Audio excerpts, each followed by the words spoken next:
نماز کے دوران قیام میں اگر کوئی ہے تو دونوں ہاتھ چھوڑ کر خارج کرنا کیسا؟ اسی طرح کسی اور رکن میں ہے اور دونوں ہاتھوں سے خارج کر رہا ہے تو ایسی صورت میں نمازی کا کیا حکم ہوگا؟ دیکھیں، دونوں ہاتھوں کو نماز میں استعمال کرنا اس انداز سے کہ دیکھنے والے کو غالب گمان ہو جائے کہ یہ نماز میں نہیں ہے۔ صحیح۔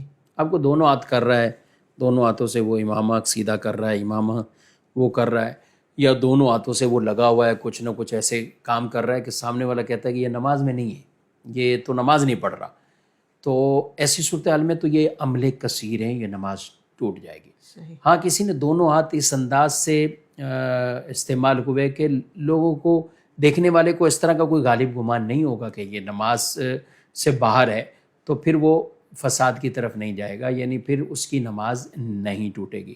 یہ تو ایک مسئلہ ہے۔ اب کسی نے نارمل کسی ایسے انداز سے استعمال کیے دونوں ہاتھ، لیکن عام طور پہ جب دونوں ہاتھ استعمال کیے جاتے ہیں، قیام کی حالت میں کھڑا ہوا ہے اور وہ دونوں ہاتھ استعمال کر رہا ہے، تو وہ نارمل یہی لگے گا کہ یہ نماز سے باہر ہے، اس کو نماز میں کوئی تصور عام طور پہ نہیں کرتا۔ تو اس چیز کا خیال رکھنا چاہیے۔ لوگ ایک ہاتھ سے ٹوپی اٹھائی، دوسرے ہاتھ سے بال کو سیٹ کر رہے ہیں، تو اس کو کوئی اس پکچر کو دیکھ کے کیسے کہے گا کہ یہ نماز پڑھ رہا ہے؟ تو وہ کہے گا یہ نماز نہیں پڑھ رہا۔ تو یہ تو ہونا چاہیے۔ لیکن یہاں پہ یہ ہے کہ اگر واقعی کسی کو خارج کرنے کی حاجت ضرورت پڑ رہی ہے نماز میں، تو ایک ہاتھ سے کریں، اور ایک رکن میں 2 بار تو ہاتھ استعمال کر سکتا ہے، تیسری بار نہ کریں۔ اب اگر قیام میں ہیں تو آپ دائیں ہاتھ کو استعمال کر لیں، بائیں ہاتھ کو نہ کریں، بہتر یہی ہے۔